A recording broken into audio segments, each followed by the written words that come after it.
আসসালামু আলাইকুম, সবাই কেমন আছো? আশা করি পর থেকে অনেক অনেক ভালো আছো। আজকের ভিডিওতে আমরা নবম দশম শ্রেণী গণিত অনুশীলনী 13.1-এর 4 নম্বর পর্বে তোমাদের 9 ও 10 এই দুইটা অঙ্কের সমাধান করব। এই অঙ্ক দুইটি খুবই গুরুত্বপূর্ণ, তাই তোমরা কেউ অবহেলা না করে আজকের ভিডিওটি সম্পূর্ণ দেখবা। চলো আমরা প্রথমে 9 নম্বর অঙ্কটা সমাধান করি। 9 নম্বর আগে প্রশ্নটা পড়ে নিই। দেখো এখানে 9 নম্বর প্রশ্নে বলা হয়েছে 1 যোগ 3 যোগ 5 যোগ 7 যোগ ডট ডট ধারাটির n পদের সমষ্টি কত। মানে 1 প্লাস যোগ 3 প্লাস যোগ মানে plus 5 plus 7 plus dot dot ধারাটির n পদের সমষ্টি কত। তোমরা সবাই সূত্র পড়েছো যে n পদের সমষ্টি সূত্র হচ্ছে তোমাদের এস এন সমান হচ্ছে n/2 second bracket 2a plus n minus 1 into D. Sn সমান n/2 second bracket 2a plus n minus 1 into D. তোমরা এই সূত্রটা অনেকেই জানো, যারা না জানো তারা অবশ্যই মুখস্থ করে নিবা। এটা হচ্ছে আমাদের সমান্তর দ্বারার সমষ্টি নির্ণয়ের সূত্র। তাহলে 9 নম্বর এখানে আমাদের সমষ্টি নির্ণয় করতে হবে। তাহলে দেখো এখানে আমরা যদি সমষ্টি নির্ণয় করি, আমাদের n এর মান লাগবে। n এর মান বের করবো, যেহেতু সমষ্টি বের করতে বলা হয়েছে আমাদের সমষ্টি দ্বারা n পদের সমষ্টি, আর a এর মান লাগবে আর d এর মান লাগবে। তাহলে এ হচ্ছে, আমরা জানি কি এ সমান হচ্ছে প্রথম পদ, তাহলে আমরা লিখবো এখন এখানে এ সমান প্রথম পদ। তার আগে তোমরা একটা জিনিস খেয়াল রাখবা যে তোমাদের যেহেতু অনুশীলনী 13 অঙ্কের অঙ্কগুলা হচ্ছে তোমাদের সমান্তর দ্বারা, 13.2 হচ্ছে গুণোত্তর দ্বারা। তো যখন তোমাদের পরীক্ষা হবে তখন দেখবা যে তোমাদের দুই অধ্যায় মিলে একটা সৃজনশীল প্রশ্ন হবে, তখন তোমরা উদ্দীপক দেখবা যে কোনটা সমান্তর দ্বারা কোনটা গুণোত্তর দ্বারা। এখন যদি তোমরা এখানে লক্ষ্য করো 3 বিয়োগ 1 তাহলে 2, 5 বিয়োগ 3 তাহলে 2, 7 বিয়োগ 5 তাহলে 2 পাই আমরা, তাহলে প্রত্যেকবার আমরা 2 পাই, তাহলে এটা হচ্ছে একটা সমান্তর দ্বারা। সমান্তর দ্বারা সংখ্যাটা হচ্ছে এরকম যে কোনো দ্বারা যে কোনো পদ ও তার পূর্ববর্তী পদের পার্থক্য যদি সবসময় সমান হয় তাহলে তাকে বলা হবে সমান্তর দ্বারা। তাহলে আমাদের এই সংখ্যাটার সাথে আর যে আমরা যে এখানে পেয়েছি প্রতিবার 2 করে পার্থক্য পেয়েছি না, তাহলে এটা হচ্ছে একটা সমান্তর দ্বারা। তাহলে আমরা এখন লিখবো এখানে, বা দেওয়া আছে লিখবা এখানে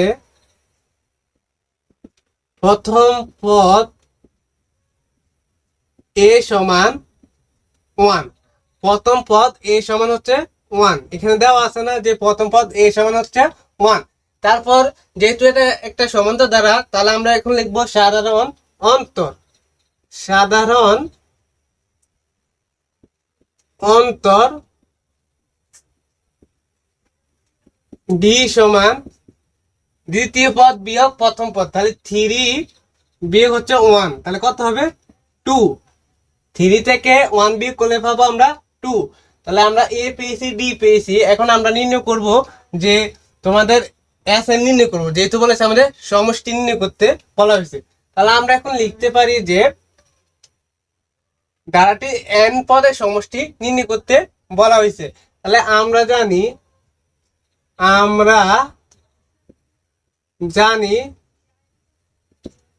Sn সমান n/2 second bracket 2a plus n minus 1 into D bracket শেষ। এটা হচ্ছে তোমাদের সূত্র। এই দুইটি অঙ্ক করার সময় আমাদের এই সূত্রটাই প্রয়োজন হবে। তাহলে আমরা এটা মুছে ফেলি, যেহেতু আমরা এখানে লিখেছি অঙ্কের সময়। তাহলে এখন আমরা শুধু মান বসাবো। দেখো n এর মান নাই আমাদের, তাহলে n/2 সেকেন্ড ব্র্যাকেট 2a হচ্ছে আমাদের 1 যোগ n এর মান নাই, তাহলে n মাইনাস 1, d এর মান হচ্ছে 2 সেকেন্ড ব্র্যাকেট।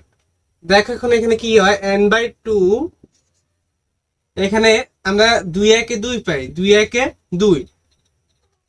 তারপর দেখো এখানে প্লাস আমরা এই n মাইনাস 1 কে 2 দ্বারা গুণ করলে, মানে এখানে আমাদের এটা যেহেতু গুণ আকার আছে 2, তাহলে 2n হবে প্রথমে 2n, তারপর প্লাস এ মাইনাসে মাইনাস 2 একে 2 এরকম পাবো না আমরা। তাহলে এখন দেখো এখানে কি হয়, আমরা এখানে ফার্স্ট ব্র্যাকেট দিয়ে দিব, সেকেন্ড ব্র্যাকেট না দিয়ে ফার্স্ট ব্র্যাকেট দিয়ে দিব। তাহলে এখন দেখো এখানে কি হয়, তাহলে আমরা এখানে পাই n/2, আমাদের এখানে +2 এখানে -2, তাহলে থাকবে শুধু 2n। কি থাকবে 2n। তাহলে এখানে দেখো n/2 আর এখানে আছে +2n, তাহলে আমাদের a2 কাটা, আর তোমরা এখানেও কাটা দিতে পারো, +2 -2 কাটা। তাহলে এখন দেখো এখন আমাদের এখানে কি হয়, n গুণ n, তাহলে n n n স্কয়ার। এখানে হচ্ছে তোমাদের অঙ্কটার অ্যান্সার হয়ে গেল। তোমরা এখানে অ্যান্সার দিলে তোমরা পুরো নাম্বারটা পেয়ে যাবে। তোমরা আবার লক্ষ্য করো, এখানে বলা হয়েছে 1 + 3 + 5 + 7 প্লাস ডট ডট ধারাটির n পদের সমষ্টি কত। তাহলে আমরা এখানে লিখলাম, এখানে প্রথম পদ a সমান হচ্ছে 1, সাধারণ অন্তর, যেহেতু এটা একটা সমান্তর ধারা তাহলে আমরা সাধারণ অন্তর লিখবো। দ্বিতীয় পদ বিয়োগ প্রথম পদ, তাহলে দ্বিতীয় পদ হচ্ছে 3 আর প্রথম পদ হচ্ছে -1, প্রথম পদ হচ্ছে 1। 3 থেকে 1 বিয়োগ করলে আমরা পেয়েছি 2। আমরা জানি Sn সমান n/2 second bracket 2a plus n - 1 * d, তারপর n/2 2, তারপর এর মান হচ্ছে 1 প্লাস n এর মান হচ্ছে n এর মান নেই -1, d এর মান হচ্ছে 2, তারপর দেখো n/2 ব্র্যাকেট 2 এই যে 2 একে 2 প্লাস n কে 2 দ্বারা গুণ করলে 2n প্লাস m হচ্ছে -2 এই যে 2 একে 2। এখন এখানে দেখো আমাদের এখানে +2 -2 কাটা যায়, তাহলে এখানে থাকে n/2, লিখলাম n/2, তারপরে এখানে থাকে শুধু 2n, লিখলাম 2n। লেখার পর দেখো আমাদের n এ 2 কাটা যায়, থাকে n এ n স্কয়ার হবে গুণ করলে, তাহলে n স্কয়ার। এটা হচ্ছে তোমাদের 9 নম্বর অঙ্কের অ্যান্সার। তারপরে 10 নম্বর অঙ্কটা দেখো, 10 নম্বর অঙ্কটা সেম অঙ্ক, খুবই গুরুত্বপূর্ণ অঙ্ক।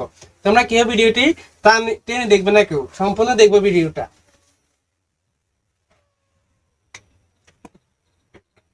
দেখো 10 নম্বর কি বলা হয়েছে, তো 10 নম্বর প্রশ্নে বলা হয়েছে 8 মানে 8 যোগ 16 যোগ 24 যোগ ডট ডট ধারাটির প্রথম 9টি পদের সমষ্টি নির্ণয় করে। এখানে আমাদের n এর মান উল্লেখ করে দেওয়া আছে যে আমাদের এখানে Sn, s এর n এর জায়গায় হবে 9, তাহলে 9টি পদের সমষ্টি নির্ণয় করতে হবে।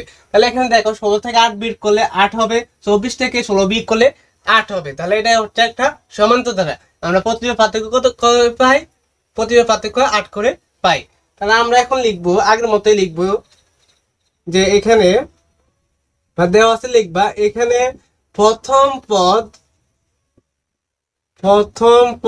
a সমান হচ্ছে 8, সাধারণ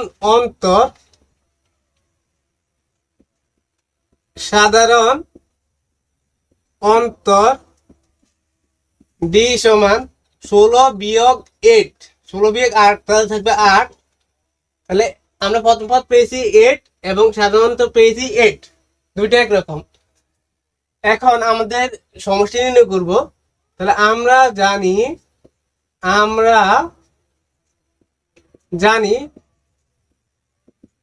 Sn সমান n/2 second bracket 2a plus n - 1 * d। এটা হচ্ছে আমাদের সূত্র, সমষ্টি নির্ণয়ের সূত্র। তাহলে এখন দেখো Sn, যেহেতু n এর জায়গায় আমাদের বলা হয়েছে এখন প্রথম 9টি পদের সমষ্টি, তাহলে আমরা লিখতে পারবো S9 সমান হচ্ছে n এর মান হবে 9/2 সেকেন্ড ব্র্যাকেট 2a, এর মান হচ্ছে 8 প্লাস n এর মান হচ্ছে 9 বিয়োগ 1, d এর মান হচ্ছে 8 সেকেন্ড ব্র্যাকেট শেষ। এখন দেখো আমরা এখানে লিখতে পারি n/9/2 সেকেন্ড ব্র্যাকেট 8 × 16 প্লাস এখানে কত আছে আমাদের 9 থেকে যদি আমরা 1 বিয়োগ করি তাহলে হবে 8, 8 66। আমরা এখানে লিখতে পারি 66। আমরা এখানে ফার্স্ট ব্র্যাকেট দিয়ে দিই, সেকেন্ড ব্র্যাকেট না দিয়ে ফার্স্ট ব্র্যাকেট দিয়ে দিব। তাহলে এখন দেখো 9/2 গুণ হচ্ছে এখানে 6 আর 4 যোগ করলে হবে 10, 10 এর 0 হাতে আছে 1, 6 আর 1 7, 7 আর হাতে যে 1 আছে তাহলে হবে 8। এখন দেখো আমরা যদি কাটাকাটি করি 2 একে 2, 40 দুগুণে 80, এখন 40 কে 9 দ্বারা গুণ করে দেখো 4 9 36, পর কি আছে 0। তাহলে এটা হচ্ছে তোমাদের অ্যান্সার। খুবই ইজি অঙ্ক এবং গুরুত্বপূর্ণ অঙ্ক। এগুলো অনেক সময় এমসিকিউ দিয়ে দিতে পারে, তোমাদের মাথা খাপিয়ে আস্তে আস্তে তোমরা এগুলো করতে হবে যেন ভুল না হয়। দেখো এখানে আমরা লিখেছি যে প্রথম পদ a সমান 8, সাধারণত d সমান 16 বিয়োগ 8, তাহলে হবে 8। তারপরে আমরা জানি Sn সমান n/2 second bracket 2a plus n - 1 * d। এখন এই অঙ্কটা যদি তোমাদের এমসিকিউ দিয়ে দেয় তখন তোমরা সংক্ষেপে করতে হবে। তখন তোমরা a সমান ধরে লিখবা 8, তারপরে d, তখন সাধারণ অন্তর এগুলো লেখার দরকার নেই, তোমরা একপাশে রাফ করে অঙ্কগুলা করবা। দেখো d তাহলে 16 বিয়োগ 8 তাহলে হবে 8, তারপরে সূত্র লিখে Sn সমান লিখে তারপর অঙ্কটা সংক্ষেপে করে ফেলবা। মানে তোমরা যেহেতু 1-2 মিনিটের ভিতরে অঙ্কটা শেষ করতে পারো এবং কারেক্ট অ্যান্সার যেন বের করতে পারো ওই হিসেবে করবে। তাহলে এখন দেখো আমরা এখানে মান বসেছি, n এর মান হচ্ছে 9, তার নিচে আছে 2, মানে সেকেন্ড ব্র্যাকেট 2a এর মান হচ্ছে 8 প্লাস n এর মান হচ্ছে 9 বিয়োগ 1 d এর মান হচ্ছে 8। তাহলে এখানে দেখো n/2, এখানে 8 দুগুণে হবে আমাদের 16, লিখলাম 16। আর 9 থেকে 1 বিয়োগ করলে 8, তাহলে 8 কে 8 দ্বারা গুণ করলে 66। তারপর দেখো 9/2 গুণ এখানে 66 আর 16 যোগ করলে 80। দেখো 2 এখন দেখো 2 একে 2, 40 দুগুণে 80, তাহলে 360 নম্বর অঙ্কটা অ্যান্সার পেয়েছি 360। এখন তোমরা আশা করি আজকে দুইটি অঙ্ক অবশ্যই সহজে বুঝতে পেরেছো। আমাদের ভিডিওটি ভালো লাগলে অবশ্যই লাইক করে দিবা, আর যারা চ্যানেল নতুন হয়ে থাকো তারা অবশ্যই চ্যানেলটি সাবস্ক্রাইব করে রাখো আমাদের যে কোনো ভিডিও সবার আগে দেখতে। আজকের ভিডিওটি এখানেই শেষ করছি। সবাই ভালো থাকবা, সুস্থ থাকবা, সবাইকে আল্লাহ হাফেজ। আর ভিডিওটি দেখার জন্য সবাইকে ধন্যবাদ।